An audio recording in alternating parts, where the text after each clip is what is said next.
اعوذ باللہ من الشیطان اللعین الرجیم بسم اللہ الرحمن الرحیم الحمد للہ رب العالمین الصلاة والسلام علی اشرف الانبیاء والمرسلین وعلی آلہ الطیبین الطاہرین المعصومین الذین اذہب اللہ عنہم الرجس وطہرہم تطہیرا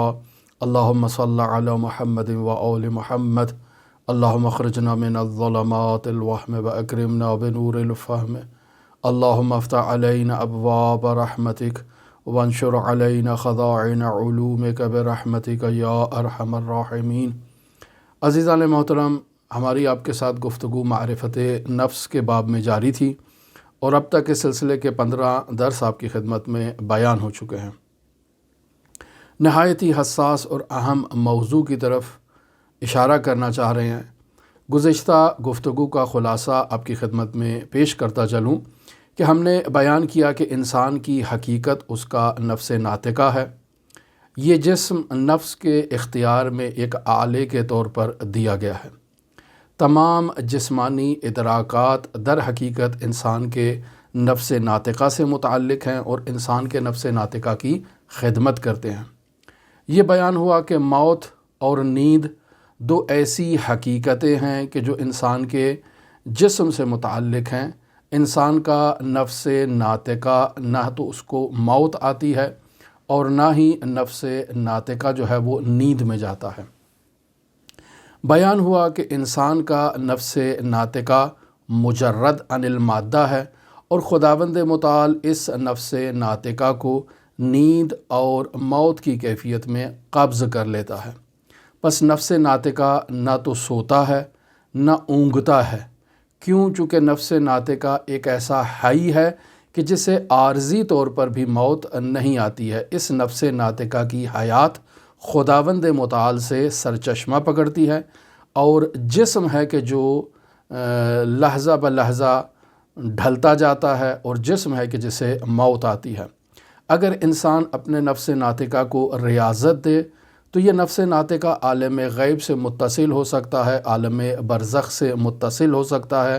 اور یہ نفس ناطقہ تمام عوالم پر اپنا احاطہ قائم کر سکتا ہے، چونکہ یہ نفس ناطقہ خلیفہ الہی ہے۔ اور اس نفس ناطقہ کو یہ اعزاز حاصل ہے کہ وہ دور سے اشیاء پر تصرف کر سکتا ہے، جیسے عالم رؤیا میں یہ نفس ناطقہ جسے خداوند متعال نے قبض کر لیا ہے، یہ دور سے اس بدن پر تدبیر کرتا ہے۔ لہٰذا آپ مشاہدہ کرتے ہیں کہ سوتے وقت انسان کا دل بھی دھڑکتا ہے، معدہ بھی کام کرتا ہے، باقی جسمانی اعضاء بھی کام کرتے ہیں، انسان کروٹیں بھی بدلتا ہے۔ پھر یہ بھی بیان ہوا کہ نفس ناطقہ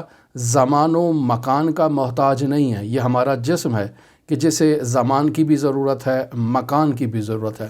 مثال دی کہ عالم رؤیا میں آپ مشاہدہ کر لیں کہ انسان سوتا ہے رات کو 10 بجے، لیکن عالم رؤیا میں جب وہ خواب کو مشاہدہ کرتا ہے تو اس وقت دن کے 12 بج رہے ہوتے ہیں، 11 بج رہے ہوتے ہیں۔ مکان کون سا آتا ہے؟ کبھی مکہ ہوتا ہے، کبھی مدینہ ہوتا ہے، کبھی کربلا ہوتا ہے۔ تو یہ اس بات کی دلیل ہے کہ انسان کا نفس ناطقہ جو مجرد عن المادہ ہے وہ زمان و مکان کا محتاج نہیں ہے۔ ان موضوعات پر تفصیلی آپ کے ساتھ گفتگو ہم کر چکے ہیں، اور بیان ہوا کہ نفس ناطقہ کی حقیقت کو پہچاننے کے لیے عالم رؤیا ایک بہترین ہمارے پاس عنوان ہے کہ جس کے ذریعے سے ہم اپنے نفس ناطقہ کو پہچان سکتے ہیں۔ نفس ناطقہ اس عالم رؤیا میں بھی ایک جسم مثالی کے ساتھ ہے۔ میں نے یہ اپنے ایک جواب میں کسی مومن کے سوال کے جواب میں یہ بات بیان کی کہ انسان اس دنیا میں اس ظاہری اور مادی جسم کے ساتھ ہے، عالم مثال میں جاتا ہے تو وہاں اس کے پاس جسم مثالی ہوتا ہے، اور جب انسان عالم مثال سے عالم عقل کی طرف جاتا ہے تب اس کے پاس یہ جسم مثالی بھی موجود نہیں ہے۔ لہٰذا اس نفس ناطقہ کو اگر تجرید یعنی تجرد کی کیفیت میں انسان مشاہدہ کرنا چاہتا ہے تو تجرید میں بھی انسان جسم مثالی کے ساتھ اس نفس ناطقہ کو مشاہدہ کرتا ہے۔ کیوں؟ چونکہ انسان کی جو بینائی ہے اسے نفس ناطقہ کو بحالت تجرد مشاہدہ کرنے کی اس میں صلاحیت موجود نہیں ہے۔ لہٰذا وہ جب بھی کسی شے کو مشاہدہ کرے گی اس کو ایک جسم کی صورت میں یا مادی جسم کی صورت میں یا مثالی جسم کی صورت میں مشاہدہ کرے گی۔ لہٰذا ہم عالم رؤیا میں جو خود کو مشاہدہ کرتے ہیں تو وہ جسم مثالی کی صورت میں ہوتا ہے، البتہ بہت سی مادی قیود سے وہ جسم مثالی آزاد ہوتا ہے، جیسے زمان و مکان کا محتاج نہیں ہے،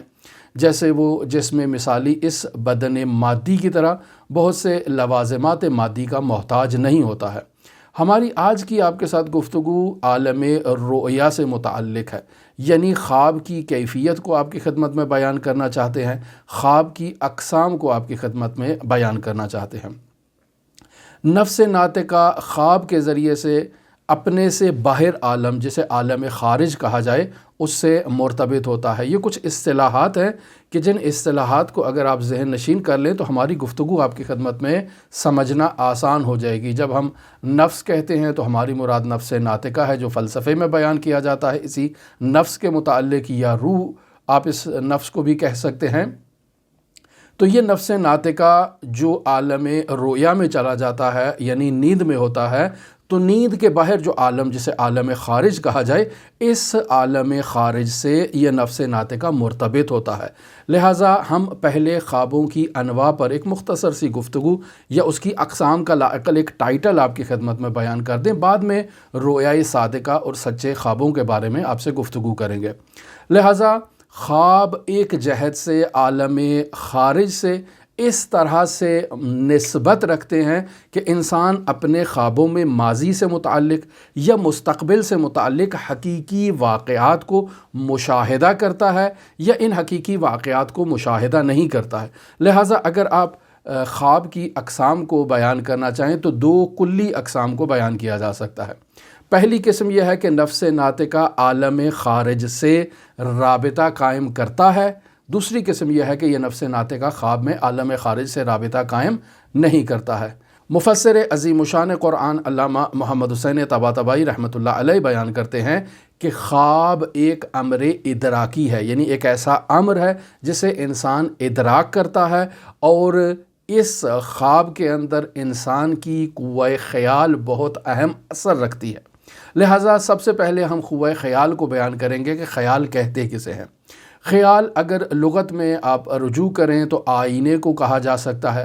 اگر آپ لغت میں رجوع کریں تو خیال تصویر کو کہا جاتا ہے۔ جیسے انسان پانی کے کنارے پر کھڑا ہے اور پانی کے اندر جب وہ مشاہدہ کرتا ہے تو اسے پانی میں اپنا عکس اور اپنی تصویر دکھائی دیتی ہے، ایسے ہی انسان جب مختلف اشیاء کو اس عالم میں مشاہدہ کرتا ہے تو ان اشیاء کی تصاویر انسان کی آنکھوں پر ظاہر ہوتی ہے، اور اس آنکھوں سے وہ انسان کے ذہن میں منتقل ہو جاتی ہے، اور ان تصاویر کو خیال کہا جاتا ہے۔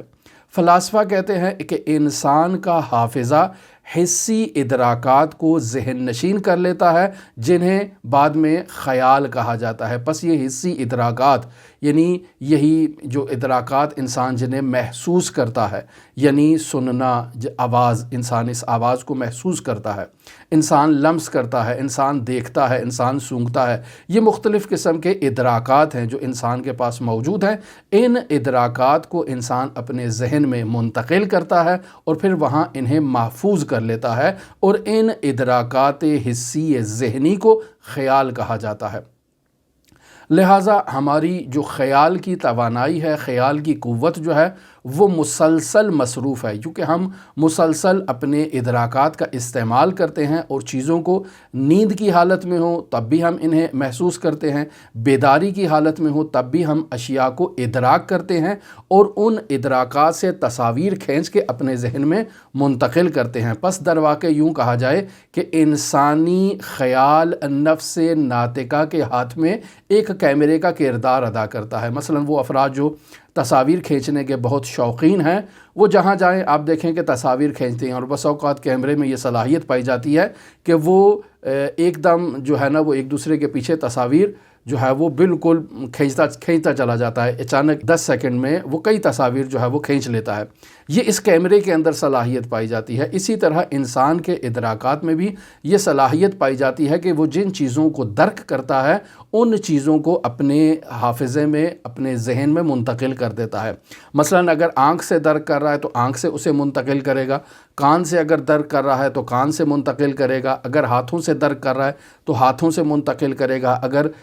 سونگھنے سے درک کر رہا ہے تو سونگھنے سے ان جو اشیاء ہیں ان کی تصاویر کو اپنے ذہن میں منتقل کرے گا، یا ان اشیاء سے متعلق جو اس کے احساسات ہیں اسے اپنے ذہن میں منتقل کرے گا جو اس کے قوہ خیال ہے۔ لہٰذا آپ دیکھیں کہ بیداری میں انسان کلی اور جزئی معانی کی جو اشیاء ہیں ان کی صورتوں کو، اشیاء کے جو مطابق صورتیں ہیں ان کو انسان ایجاد کرتا ہے۔ معانی یا کلیہ ظاہر خارج میں تو موجود نہیں ہے، لیکن انسان پھر بھی ان معانی یا کلیہ سے تصاویر کو کیپچر کرتا ہے اور انہیں اپنے ذہن میں منتقل کرتا ہے۔ نیند میں بھی انسان کا نفس ناطقہ جب عالم رؤیا میں چلا جاتا ہے تو وہاں انسان کی قوہ خیال معانی کو صورتوں میں تبدیل کرتی ہے، اور انسان کے اکثر جو خواب ہیں وہ نفسانی خیالات کا نتیجہ ہوتے ہیں اور نفسانی خیالات سے متاثر ہوتے ہیں۔ اب اگر ان خیالات کو دیکھا جائے تو یہ خیالات جسم پر مؤثر بیرونی عوامل، یعنی ہمارے جسم کے اوپر جو عامل باہر سے اثر انداز ہو رہا ہے، جیسے باہر سے ہمارے جسم پر گرمی عارض ہوتی ہے تو جسم کو گرمی محسوس ہوتی ہے، باہر سے جسم کو سردی لگتی ہے تو انسان کو کہ جسم کو ٹھنڈک محسوس ہوتی ہے، تو یہ بیرونی عوامل ہیں، یعنی انسان کے جسم پر جسم کے باہر سے گرمی اور سردی اس جسم کو متاثر کرتی ہے اور جسم گرمی اور سردی کو محسوس کرتا ہے، لہٰذا انسان کا خیال بھی اس گرمی اور سردی سے متاثر ہوتا ہے۔ یا آپ دیکھ لیں کہ کچھ طبعی عوامل ہیں، جیسے انسان کے معدے کے اندر اگر خوراک کا ذخیرہ جمع ہو جائے اور انسان معدے کو بھر کے رات کو سو جائے یا دن کو سو جائے تو اس معدے کے بھرے ہونے کی وجہ سے انسان کے خیالات کے اوپر جو ہے وہ اثر انداز ہوتا ہے، یہ معدے کا بھرا ہونا، اور انسان کے خیالات کو اور مزاج کو منحرف کر دیتا ہے، راہ راست سے راہ بدر کر دیتا ہے۔ یا اسی طرح آپ انسان کے اندر جو اخلاقی عوامل ہیں، جیسے انسان کے اندر حسد کی ایک خصوصیت پائی جاتی ہے، انسان کے اندر بغض، کینہ، محبت، یہ جو آثار ہیں یہ انسان کے خیالات کو متاثر کرتے ہیں۔ اور پھر اسی طرح خوابوں میں بھی انسانی نفس اسی کیفیت سے متاثر ہوتا ہے، یعنی یہی عوامل جو ہم نے آپ کی خدمت میں بیان کیے، مثلاً بیرونی عامل ہے جو سردی گرمی کی صورت میں ہے، یا طبعی عوامل ہے جیسے معدے کا بھرا ہوا ہونا، یا جس طرح سے اخلاقی عوامل ہیں حسد، بغض، کینہ وغیرہ، ان عوامل سے انسان کا جو قوہ خیال ہے وہ متاثر ہوتی ہے، لہٰذا اس تاثیر کو انسان جو اپنے نفس میں خواب کی کیفیت میں اسے محسوس کرتا ہے اور وہ تاثیر خوابوں پر اثر انداز ہوتی ہے۔ لہٰذا اگر آپ مشاہدہ کریں تو یوں اس کو ایک مثال کی صورت میں بیان کیا جا سکتا ہے کہ کمرے کا درجہ حرارت گرم ہے یا ٹھنڈا ہے، انسان کے مزاج کے اوپر جو ہے نا وہ ڈیپینڈ کرتا ہے۔ کمرے کا مزاج گرم ہے یا ٹھنڈا ہے، انسان کا معدہ بھرا ہوا ہے، اس کی شہوت جو ہے وہ جولان کرتی ہے، تو ایسے میں انسان خواب میں مجنب ہو جاتا ہے۔ تو یہ عوامل کہاں سے آئے؟ یہ عوامل بیرونی ہیں جو انسان کے اوپر اثر انداز ہو رہے ہیں۔ بیرونی عامل گرمی سردی کی صورت میں ایک انسان کو گرمی میں ایسی کیفیت طاری ہوتی ہے، ایک انسان کو سردی میں ایسی کیفیت طاری ہوتی ہے۔ دوسرا عامل جو اندرونی عامل ہے انسان کے معدے کا بھرا ہوا ہونا ہے، اور تیسرا عامل جو ایک اخلاقی عامل ہے وہ بھی اس کے اندرونی کیفیت ہے کہ اس کے وجود میں شہوت جو ہے وہ جولان کر رہی ہے۔ تو ایسی صورت میں یہ تین عوامل جمع ہو کر انسان کے خیالات کے اوپر اثر انداز ہوتے ہیں، اور ایسے میں انسان عالم رؤیا میں مجنب ہو جاتا ہے۔ لیکن سوال یہ پیدا ہوتا ہے کہ کیا جس چیز سے انسان کو جنب ہوا عالم رؤیا میں وہ خارج میں بھی اسی طرح سے محقق ہوتی ہے؟ نہیں، خارج میں وہ چیز نہیں ہوتی ہے، یہ عالم رؤیا میں اس کے خیالات ہیں جس نے اس کے جسم کے اوپر ایک تاثیر کو چھوڑا ہے۔ لہٰذا چونکہ یہاں عوامل انسان کے خیالات پر اثر انداز ہوتے ہیں، لہٰذا بعض محققین کی یہ رائے ہے کہ خوابوں کی کوئی حقیقت نہیں ہے، یہ سب انسان کے خیالات ہیں، اور خیالات ہی انسان کو جو ہے وہ اس کے وجود پر اثر انداز ہوتے ہیں، ان کی کوئی واقعیت اور کوئی حقیقت نہیں پائی جاتی ہے، جبکہ ہم بالوجدان مشاہدہ کرتے ہیں کہ سچے خواب موجود ہیں کہ جو حقائق سے پردہ اٹھاتے ہیں۔ پس سچے خوابوں کا انکار نہیں کیا جا سکتا۔ آپ سے کوئی کہے کہ دلیل لے کر آؤ تو آپ کہیں گے کہ ادل الدلیل وقوع، کہ سب سے بہترین اور سب سے بڑی دلیل ان خوابوں کا ہونا ہے کہ میں خواب میں ایک حقیقت کو مشاہدہ کرتا ہوں اور وہ حقیقت عالم واقع میں، عالم خارج میں اسی طرح سے کچھ سالوں کے بعد، کچھ دنوں کے بعد، کچھ مہینوں کے بعد محقق ہو جاتی ہے۔ یہ تھوڑا 19-20 کے تفاوت کے ساتھ وہ محقق ہوتی ہے، اور اس رؤیا صادقہ کا محقق ہونا اس بات کی دلیل ہے کہ رؤیا صادقہ حقیقت رکھتے ہیں، اس کے لیے کوئی مزید دلیل کی ضرورت نہیں ہے۔ بس اگر یہ بیان شدہ حقائق جو ابھی تک ہم آپ کی خدمت میں بیان کر چکے ہیں، بطور کلی ان کو اپنے ذہن میں رکھ کر یہ کہا جا سکتا ہے کہ ہر خواب کے پیچھے ایک علت ہے، ایک دلیل ہے، ایک وجہ ہے،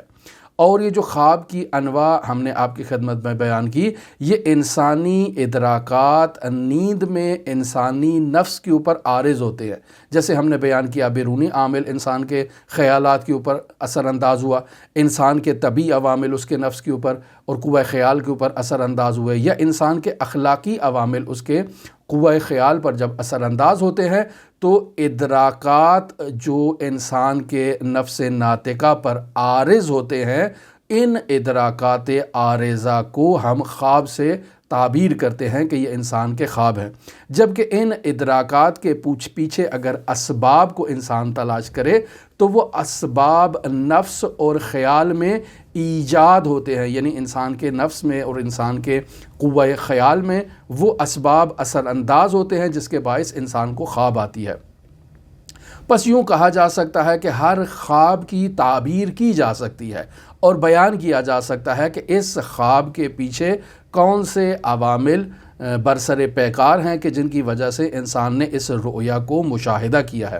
اب سوال یہ پیدا ہوتا ہے کہ انسان سچے خواب بھی دیکھتا ہے، اور ہماری گفتگو چونکہ سچے خوابوں سے متعلق ہے تو ان کے پیچھے کیا عوامل ہیں؟ نہ تو بیرونی جو اسباب ہیں، بیرونی طبعی عوامل، وہ ان سچے خوابوں کے اوپر اثر انداز ہیں، نہ ہی اسباب مزاجی اور داخلی یا اخلاقی ان کی وجہ بنتے ہیں۔ جیسے بیان کیا کہ انسان کے جسم کے اوپر اگر گرمی آ جائے یا سردی ہو تو اس کے خیال کے اوپر اس کی تاثیر ہوتی ہے، انسان کا معدہ بھرا ہو تو اس کے خیال کے اوپر تاثیر ہوتی ہے، انسان کی جو اخلاقی جو پوزیشن ہے وہ اس کے خیال کے اوپر اثر انداز ہوتی ہے۔ لیکن سچے خوابوں میں نہ تو بیرونی طبعی عوامل اور اسباب اثر انداز ہوتے ہیں، نہ ہی مزاجی، داخلی اور اخلاقی اسباب اس کے قوہ خیال کے اوپر اثر انداز ہوتے ہیں۔ لیکن پھر بھی انسان خواب کو مشاہدہ کرتا ہے، بیرونی حقائق کو اور واقعات کو اور تکوینی حقائق سے مرتبط کرتا ہے اور انہیں انسان مشاہدہ کرتا ہے۔ تو ایسے میں جب انسان کے قوہ خیال کے اوپر، انسان کے نفس کے اوپر عوامل اثر انداز نہیں ہو رہے، اور پھر ایسی کیفیت میں انسان بیرونی واقعات کو یا حقائق تکوینی کو اگر مشاہدہ کرے تو ایسے خوابوں میں پہلے مرحلے میں انسانی نفس واقعے کے سبب مافوق طبیعت سے اپنا رابطہ قائم کرتا ہے، اور پھر دوسرے مرحلے میں انسان کے نفس میں اس واقعے سے رابطہ قائم ہونے کے نتیجے میں عالم مادہ سے اس کا رابطہ جو ہے وہ برقرار ہو جاتا ہے۔ بس یہاں ایک نقطہ آپ کی خدمت میں بیان کرتا چلوں کہ عالم طبیعت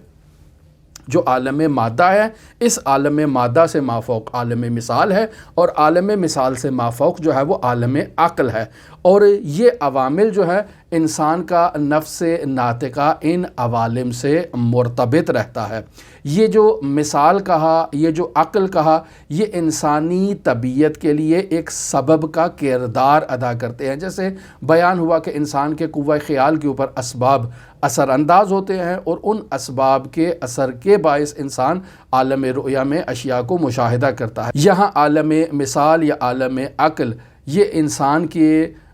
جو نفس ناطقہ ہے اس کے اوپر اثر انداز ہوتے ہیں، اور ایک سبب کا کردار ادا کرتے ہیں نفس ناطقہ کے لیے تاکہ انسان خوابوں کو مشاہدہ کرے۔ لہٰذا نفس ناطقہ جو ہماری آغاز گفتگو میں آپ کے سامنے بیان ہوا کہ مجرد عن المادہ ہے، چونکہ نفس ناطقہ مجرد عن المادہ ہے لہٰذا یہ نفس ناطقہ عالم مثال سے مرتبط ہو سکتا ہے کہ جو عالم مثال جو ہے وہ مجرد عن المادہ ہے۔ اسی طرح یہ نفس ناطقہ چونکہ مجرد عن المادہ ہے عالم عقل سے مرتبط ہو سکتا ہے کہ عالم عقل بھی مجرد عن المادہ ہے۔ پس یہاں مناسبت پائی جاتی ہے نفس ناطقہ کے درمیان اور عالم مثال کے درمیان، اور وہ سنخیت اور مناسبت یہی تجرد کی ہے، یا نفس ناطقہ اور قوہ عقل کے درمیان جو آپس میں رابطہ قائم ہوتا ہے وہ اسی سنخیت کی بنیاد پر اور مناسبت کی بنیاد پر رابطہ قائم ہوتا ہے، اور وہ تجرد ہے۔ لہٰذا جب انسان سوتا ہے تو بطور طبیعی اور بطور نارمل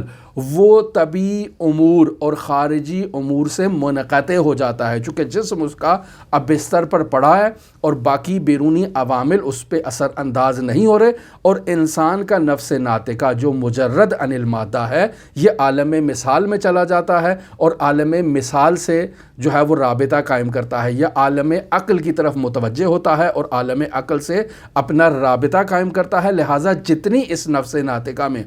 جو صلاحیت پائی جا رہی ہے اسی صلاحیت کے پیش نظر یہ ان عوالم سے حقائق کو مشاہدہ کرتا ہے اور دریافت کرتا ہے۔ مثلا اپنی صلاحیت کے بلبوتے پر جتنی اس میں توان اور صلاحیت ہے یہ عالم مثال سے متصل ہوگا اور وہاں سے حقائق کو دریافت کرے گا، اور اسی طرح اپنی صلاحیت سے مناسبت رکھتے ہوئے یہ عالم عقل سے مرتبط ہوگا اور وہاں سے حقائق کو دریافت کرے گا، ان حقائق کو مشاہدہ کرے گا۔ لہٰذا اگر انسان کا نفس ناطقہ ترقی کرتا ہے اور مجردات عقلیہ کو درک کرنے کی صلاحیت رکھ لیتا ہے تو ایسے میں انسان کا یہ نفس ناطقہ حقائق کائنات کو ویسے ہی درک کرے گا جیسے وہ حقائق کائنات موجود ہیں، یعنی ان میں انسان کا قوہ خیال کا عمل دخل نہیں ہوگا۔ ورنہ اگر انسان کا نفس ناطقہ اس قدر ترقی نہیں کیا تو اس صورت میں انسان ان حقائق کو خیالی صورت میں یا جزئی صورت میں یا مادی صورت میں مشاہدہ کرے گا، کیوں؟ چونکہ اس صورت میں انسان جو ہے وہ مانوس ہے، یعنی انس ہے اس کا خیالی صورت کے ساتھ، اس کا انس جو ہے وہ جزئی اشیاء کے ساتھ ہے، اس کی مانوسیت جو ہے وہ مادی صورتوں کے ساتھ ہے، لہٰذا وہ ان حقائق کو ان صورتوں میں مشاہدہ کرے گا جن صورتوں سے اس کا انس ہے۔ اور بسا اوقات نفس انسانی جو ہے وہ عالم مثال تک ترقی کرتا ہوا واقعات کو ان کے اسباب کے ساتھ جزئی صورت میں مشاہدہ کرے گا۔ لہٰذا آپ اس نقطے پر بھی توجہ کریں یہاں کہ یہ جو کہا جاتا ہے کہ نفس انسانی واقعات کو ان کے اسباب کے ساتھ بصورت جزئی مشاہدہ کرے گا، یہ جو گفتگو ہم نے آپ کی خدمت میں کی، تو یہاں ہرگز یہ تصور اور یہ گمان نہیں ہونا چاہیے کہ نفس ناطقہ انسانی ترقی کر کے اب کمال تک پہنچ گیا ہے، اب مزید اس کو ترقی کرنے کی گنجائش نہیں ہے، انسان نے کمال کر لیا اور مجردات عقلیہ کو انسان نے درک کر لیا ہے، اور وہ حقائق کو بطور جزئی درک کرنے سے جو ہے وہ محروم ہے، ابھی وہ کلی حقائق کو ہی درک کر سکتا ہے۔ کیوں؟ چونکہ انسانی جو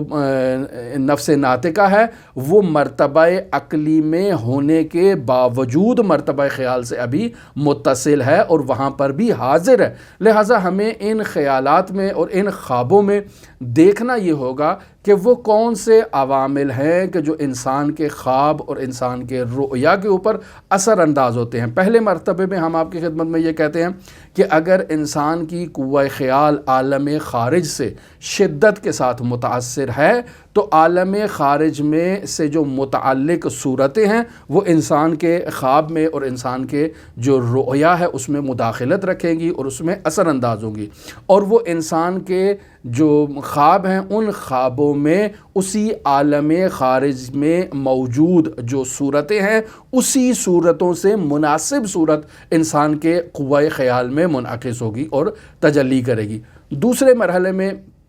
جو ہم آپ کی خدمت میں بیان کریں کہ انسان کے خوابوں کے اوپر کیا چیز اثر انداز ہوتی ہے، فرماتے ہیں کہ انسان کی روحانی صفات، مثلا انسان میں عدالت کی ایک صفت پائی جاتی ہے، انسان میں عجب، غرور، تکبر، حرص، طمع، لالچ، یہ انسان میں خصوصیات پائی جاتی ہیں۔ تو ان خصوصیات کو انسان کے جو خیالات ہیں ان پر اثر آپ اس کو مشاہدہ کریں گے۔ جیسے انسان بیدار ہے تو اس جسم کے اوپر جو ہے وہ انسان کی عداوت جو دوسرے لوگوں کے نسبت ہوتی ہے وہ جسم کے اوپر اس کے اثر کو آپ مشاہدہ کریں گے، یا حرص، آپ اس جسم کے اوپر اس حرص کو مشاہدہ کریں گے، طمع، لالچ، خود غرضی، اسے آپ اس جسم کے اوپر مشاہدہ کریں گے کہ یہ کیسے خود غرضی کا، کیسے حرص کا، طمع کا، لالچ کا اظہار کرتا ہے۔ اسی طرح انسان کے خیالات میں بھی یہ خصوصیات اثر انداز ہوں گی۔ پس اگر انسان چاہتا ہے کہ اس کے خواب سچے ہوں اور وہ رویا صادقہ کو مشاہدہ کرے، تو اس کے لیے پہلے یہ ضروری ہے کہ انسان خود تہذیب نفس اختیار کرے، انسان خود طہارت اختیار کرے، انسان خود پاکیزگی اختیار کرے، انسان خود سچا ہوگا تو سچے خواب دیکھے گا، جھوٹے انسان کو سچے خواب دکھائی نہیں دیتے ہیں۔ پس جب انسان نفسانی خیالات پر، یعنی انسان کے جو خیالات ہیں اس خیالات کے اوپر جب انسان کے طبعی عوامل اثر انداز ہوں، مثلا انسان تھکا ہوا ہے تو یہ تھکاوٹ اس کے خیالات پر اثر انداز ہو رہی ہے، انسان بھوکا ہے تو یہ بھوک اس کے خیالات پہ اثر انداز ہو رہی ہے، انسان پیاسا ہے تو یہ پیاس اس کے جو خیالات ہیں اس کے اوپر اثر انداز ہو رہی ہے، انسان کا معدہ بھرا ہوا ہے تو یہ بھرا ہوا معدہ اس کے خیالات پر اثر انداز ہو رہا ہے اور اسے متاثر کر رہا ہے، یہ عوامل اس پر اپنے اثر کو چھوڑیں گے۔ اب ایسا انسان اگر سوتا ہے تو خواب میں من گھڑت تصاویر کو جو یہ اختراع کرے گا، گھڑے گا، کیوں؟ چونکہ اس کا نفس ناطقہ ان خصوصیات سے متاثر ہے تو انہی خصوصیات سے وابستہ تصاویر کو اختراع کرے گا اور ایجاد کرے گا۔ مثلا ہم آپ کی خدمت میں مثال دیتے ہیں کہ اگر جیسے پہلے بھی مثال دی، کمرے کا درجہ حرارت زیادہ تھا یا درجہ حرارت کم تھا تو وہی درجہ حرارت کی زیادتی یا کمی ایک عامل بنا، انسان کے معدے کا بھرا ہوا ہونا دوسرا عامل بنا، اور تیسرا عامل جو انسان کی باطنی عامل تھا، جو اس کی شہوت تھی، وہ اثر انداز ہوئی، اور یہ تینوں عوامل باعث بنے کہ انسان نے جو ہے وہ جو مجنب ہو گیا۔ یا اسی طرح آپ دیکھیں کہ اگر انسان ایک ایسے کمرے میں سو رہا ہے کہ جس کمرے میں تپش ہے، گرمی ہے، اب انسان عالم رؤیا میں مشاہدہ کرتا ہے کہ وہ ایک ایسے صحرا میں ہے کہ جہاں سورج سوانیزے پر ہے اور یہ انسان بہت ہی پیاسا اور بہت ہی تشنگی کی حالت میں اس صحرا کے اندر جو ہے وہ بھٹک رہا ہے۔ کیوں؟ چونکہ کمرے کے اندر جو گرمی ہے وہ گرمی انسان کے خیال کے اوپر متاثر ہوئی، اثر چھوڑا اس نے، اور انسان نے عالم رؤیا میں خود کو ایک ایسی جگہ پر پایا کہ جو صحرا تھا، جہاں شدت سے اس کو پیاس لگی ہوئی تھی، شدت کی گرمی تھی اور سورج سوانیزے پہ تھا۔ یا انسان خود کو محسوس کرتا ہے کہ وہ کسی ایسی جگہ پر محنت مزدوری کر رہا ہے، مشقت کر رہا ہے، سورج جو ہے وہ سوانیزے پر ہے، شدت کی گرمی ہے، اس کو پیاس لگی ہوئی ہے اور یہ اس گرمی کی شدت میں محنت مزدوری میں مصروف ہے۔ کون سی چیز عامل بنی ان خوابوں کے اوپر؟ انسان کے کمرے کا درجہ حرارت جو ہے وہ اس کے اوپر عامل اور باعث بنا ہے۔ دوسرے نمبر پر اگر ایک انسان بدبین ہے تو یہ خوابوں میں بھی ایسے حادثات کو اور ایسے واقعات کو مشاہدہ کرے گا کہ جو اس کی بدبینی کی وجہ سے اس کے خواب کے اوپر اثر انداز ہو رہے ہیں یا قوہ خیال کے اوپر اثر انداز ہو رہے ہیں۔ لہٰذا بطور خلاصہ یہ کہا جا سکتا ہے کہ انسان کا نفس انہی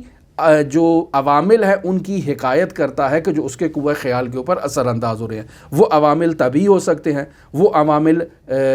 بیرونی ہو سکتے ہیں، وہ عوامل اندرونی اور اخلاقی عوامل ہو سکتے ہیں کہ جو انسان کے قوہ خیال کے اوپر اثر انداز ہو رہے ہیں۔ بس یوں کہا جا سکتا ہے کہ ہمارے خواب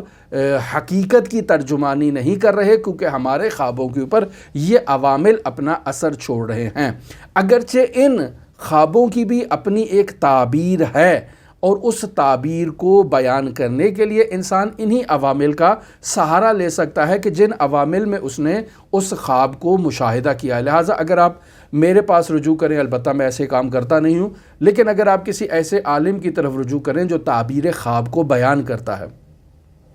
تو یہ خواب تعبیر بیان کرنے والا شخص آپ سے جب خواب کو پوچھے گا تو خواب میں جو آپ نے چیزیں مشاہدہ کی، جن واقعات سے آپ روبرو ہوئے، ان چیزوں کے منشا کو اور عامل کو تلاش کرنے کی کوشش کرے گا، آپ سے سوال کرے گا کچھ ایسے کہ جن سوالات سے اسے معلوم ہو جائے کہ کون سے سبب کی وجہ سے آپ نے اس خواب کو مشاہدہ کیا ہے۔ بس اوقات وہ ان تحقیقات کے نتیجے میں آپ کے داخلی عامل تک پہنچ جاتا ہے اور بتاتا ہے کہ فلاں چیز باعث بنی کہ آپ نے اس خواب کو مشاہدہ کیا، اور بس اوقات وہ بیرونی عوامل یعنی آپ کے اندر نہیں بلکہ آپ کے اندر سے باہر کمرے کی محیط، کمرے کے ماحول اور ان چیزوں سے متعلق جو ہے وہ باتوں کو آپ سے پوچھے گا اور معلوم ہو جائے گا کہ کیا وجہ بنی ہے کہ آپ نے اس خواب کو مشاہدہ کیا۔ مثلا یوں کہا جا سکتا ہے کہ ایک انسان اگر عالم رؤیا میں کسی کتے کو مشاہدہ کرتا ہے کہ وہ اس پر حملہ آور ہو رہا ہے، اور وہ کسی ایسے شخص کے پاس جاتا ہے جو خوابوں کی تعبیر بیان کرتا ہے، تو وہ شخص اسے کہتا ہے کہ تم نے اپنے نفس امارہ کو بہت چھوٹ دے رکھی ہے، لہٰذا تمہارا نفس امارہ ہی ہے جو تمہاری حقیقت پر حملہ آور ہو رہا ہے اور تمہیں برائی کی طرف الجھا رہا ہے۔ یہ کتے کو خواب میں دیکھنا جو انسان پر حملہ کر رہا ہے، اس کی تعبیر یہ بن گئی کہ اس کا نفس ناطقہ جو ہے وہ اسے برائی کے اوپر الجھا رہا ہے یا برائی کی طرف آمادہ کر رہا ہے۔ بس یوں ان دو مثالوں سے یوں بیان کیا جا سکتا ہے کہ انسانی خواب یہ قوہ خیال سے متاثر ہوتے ہیں، یعنی انسان کی قوہ خیال میں وہ صورت ایجاد ہوتی ہے، اور وہ صورت عوامل بیرونی، عوامل طبعی یا عوامل داخلی سے متاثر ہو کر قوہ خیال میں ایجاد ہوتی ہے۔ لہٰذا انسان پھر اس خواب کی تعبیر کے بارے میں جستجو کرتا ہے اور تعبیر اس کو مل جاتی ہے۔ مثلا بعض افراد جو دینی موضوعات کے متعلق خواب دیکھتے ہیں بہت زیادہ، وہ حضرات اہل بیت علیہم الصلاۃ والسلام میں سے کسی ہستی کی طرف متوجہ ہیں، ان کے بارے میں سوچ رہے ہیں، تو عالم رؤیا میں اسی ہستی کو مشاہدہ کرتے ہیں، اور انسان کی قوہ خیال اس ہستی سے متعلق ایک تصویر کو انسان کے خیال میں ایجاد کرتی ہے اور انسان اس ہستی کو مشاہدہ کرتا ہے یا کوئی دستورات لیتا ہے، یا مثلا علماء میں سے کسی شخصیت کو مشاہدہ کرے گا یا اس سے کوئی بات سنے گا۔ اگر انسان اس حد تک عالم مثال اور عالم عقل سے مانوس نہیں ہوا جو ہم نے بیان کیا، چونکہ انسان کی حقیقت نفس ناطقہ مجرد عن المادہ ہے، اور جب وہ عالم مثال سے یا عالم عقل سے جو مجرد عن المادہ ہے رابطہ کرتا ہے، تو اپنی جو صلاحیت ہے اس کے مطابق حقائق کو دریافت کرنے کی صلاحیت رکھتا ہے۔ لہٰذا اگر آپ بطور خلاصہ ہم سے یہ پوچھیں کہ کیا خواب کے اوپر خارجی حوادث اثر انداز ہوتے ہیں اور انسان کے خواب خارجی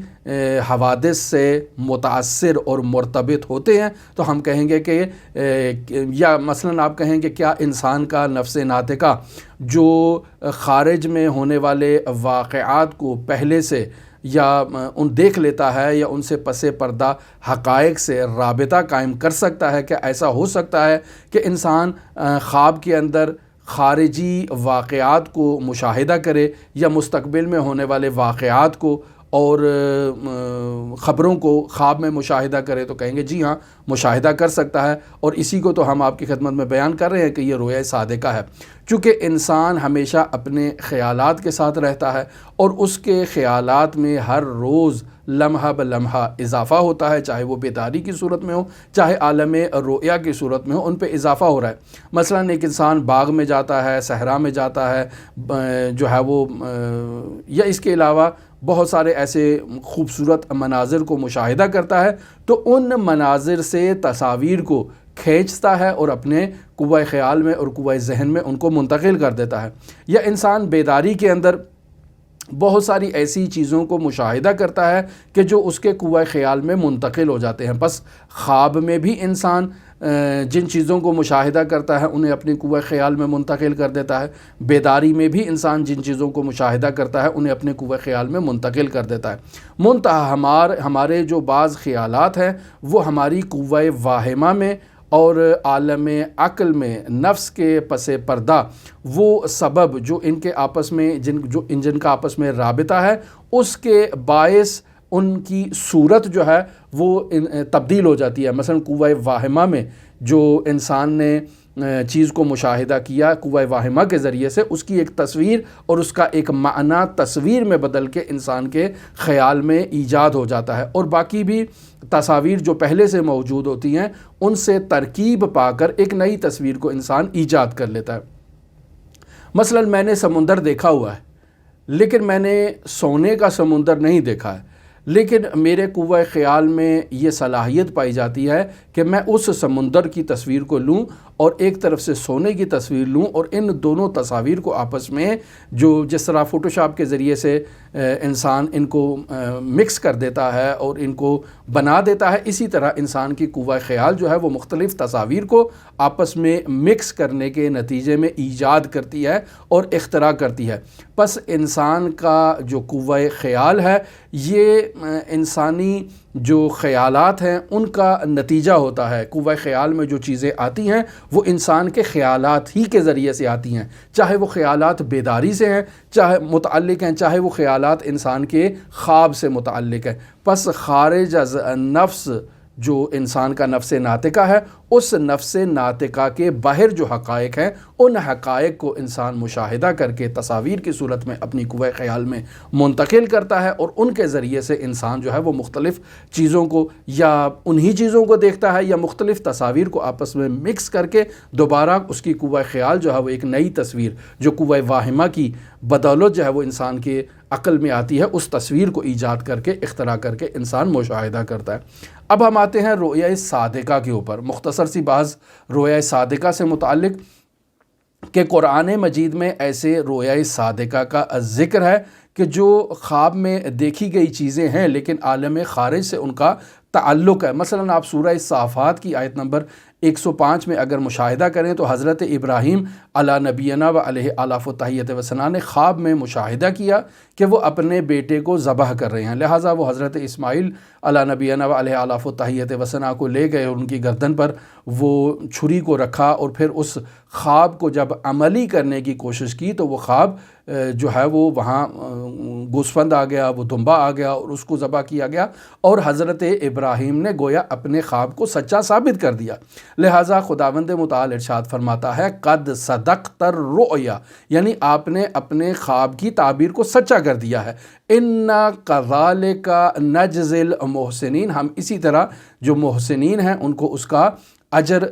محسنین یعنی نیکوکار جو نیک لوگ ہیں اس کو اسی طرح سے ان کی جزا دیتے ہیں۔ یہ حضرت یوسف علی نبینا و علیہ آلاف و تحیت و ثنا سے متعلق سورہ یوسف آیت نمبر 4 کے ان کے خواب کا وہاں تذکرہ ہوتا ہے۔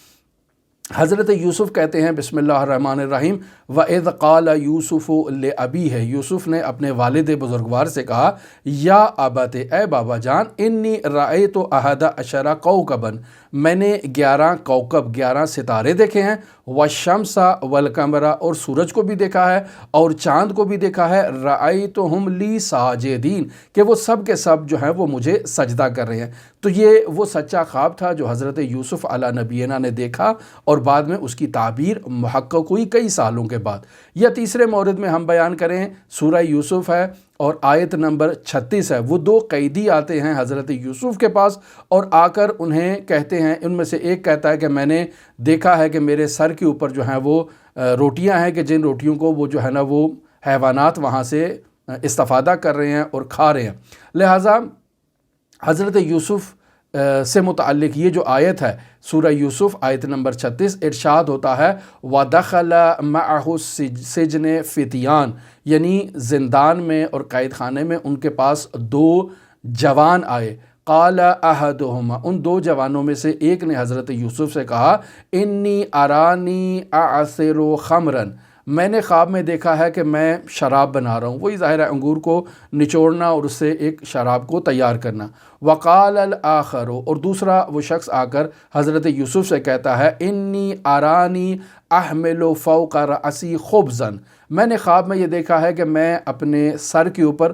روٹی کو حمل کر رہا ہوں، تأکل الطیر منہ، کہ اس سے جو پرندے ہیں وہ کھا رہے ہیں۔ تو حضرت یوسف نے اس خواب کی تعبیر ان کے لیے یہ بیان کی کہ 1-2 بادشاہ کا جو ساقی ہے وہ دوبارہ جا کر بادشاہ کا ساقی بن جائے گا، اور دوسرے شخص کو پھانسی پر لٹکا دیا جائے گا اور پھر کوے یا حیوانات جو ہیں وہ اس کے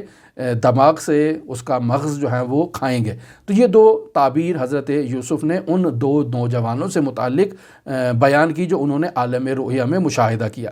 چوتھے نمبر پر جو مورد بیان کروں وہ سورہ یوسف آیت نمبر 43 کہ جہاں مصر کے بادشاہ حضرت یوسف کے سامنے اپنے خواب کو بیان کریں۔ وقال الملک، یعنی بادشاہ نے کہا یوسف سے، کیا کہا؟ انی ارا سبع بقرات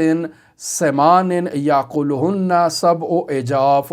یعنی میں نے 7 موٹی تازی بیل اور گائے دیکھی ہیں کہ جنہیں 7 جو ہے وہ عجاف اور پتلی اور لاغر گایوں نے کھا لیا ہے۔ تو یہ ایک خواب وہ تھا۔ یا اس کے علاوہ سورہ فتح کی آیت نمبر 27 میں رسول خدا صلی اللہ علیہ وآلہ وسلم کو فتح مکہ سے متعلق جو ہے وہ بشارت دی گئی، لقد صدق اللہ رسولہ الرؤیا بالحق۔ یا اس کے علاوہ یعنی اس خواب میں رسول خدا کو فتح مکہ کی بشارت دی گئی۔ پھر اصحاب آتے تھے اور آ کر رسول خدا سے پوچھتے تھے کہ کب ہوگا، تو رسول خدا نے فرمایا کہ رؤیا صادقہ ہے، یعنی خواب میں مجھے فتح مکہ کی بشارت دی گئی ہے، لیکن زمان تو نہیں بتایا کہ کون سے زمانے میں ہوگا، آج ہوگا یا کل ہوگا، لیکن ہوگا، فتح مکہ ہوگی۔ یا اس کے علاوہ رسول خدا صلی اللہ علیہ وآلہ وسلم نے عالم رؤیا میں دیکھا کہ میرے ممبر کے اوپر بندر سوار ہیں، اور در واقع یہی اسی امت کے ارتداد کی طرف اشارہ ہے کہ جو احادیث میں بھی بیان ہوا کہ ارتد الناس بعد رسول اللہ صلی اللہ علیہ وآلہ وسلم الا ثلاثہ اربع، ایک مقدار مختلف روایات میں بیان کی گئی ہے کہ رسول خدا صلی اللہ علیہ وآلہ وسلم کے بعد لوگ ان سے پیچھے چلے گئے، یعنی امت پیچھے چلی گئی۔ یہاں پیچھے جانے کا مطلب ایک تو یہ ہے کہ رسول خدا صلی اللہ علیہ وآلہ وسلم کے بعد وہ خلافت الہیہ جو رسول خدا کے جانشین کو ملنی تھی، اور رسول خدا نے ان کا اعلان کیا تھا، امت نے اس سے ارتداد کیا اور پیچھے لوٹ گئی۔ یعنی رسول خدا صلی اللہ علیہ وآلہ وسلم نے جس جانشین کا اعلان کیا اس جانشین کو امت نے خلافت رسول خدا تک نہ پہنچنے دیا۔ ایک یہ ارتداد۔ دوسرا ارتداد یہ کہ وہ تعلیمات جو رسول خدا صلی اللہ علیہ وآلہ وسلم نے بیان کی، ان تعلیمات سے امت باز گشت کر گئی۔ لہٰذا آپ دیکھیں کہ باقاعدہ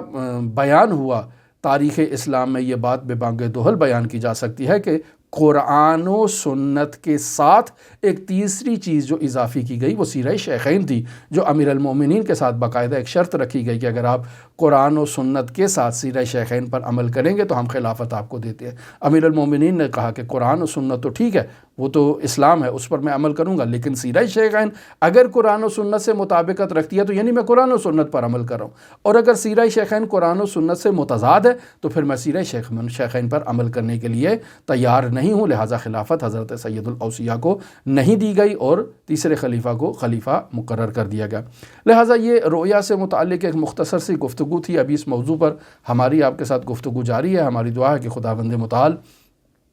ہمیں ان دقیق ابحاث کو سمجھنے کی توفیق عطا فرمائے، ان سے سبق لینے کی توفیق عطا فرمائے، مختلف قسم کے خوابوں کو سمجھنے کی توفیق عطا فرمائے، ان کی تعبیرات کو سمجھنے کی توفیق عطا فرمائے، اور انسان کی حقیقت جو اس کا نفس ناطقہ ہے، اس نفس ناطقہ کے تجرد کو سمجھنے کی توفیق عطا فرمائے، اور پھر اپنی تجرد کی جو درجہ بندی ہے اس میں بلند درجہ حاصل کرنے کی توفیق عطا فرمائے، تاکہ عالم مثال میں اور عالم عقل سے ہم بہتر حقائق کو کشف کر سکیں۔ آپ تمام عزیزان کے لیے حضرت امام علی ابن موسیٰ الرضا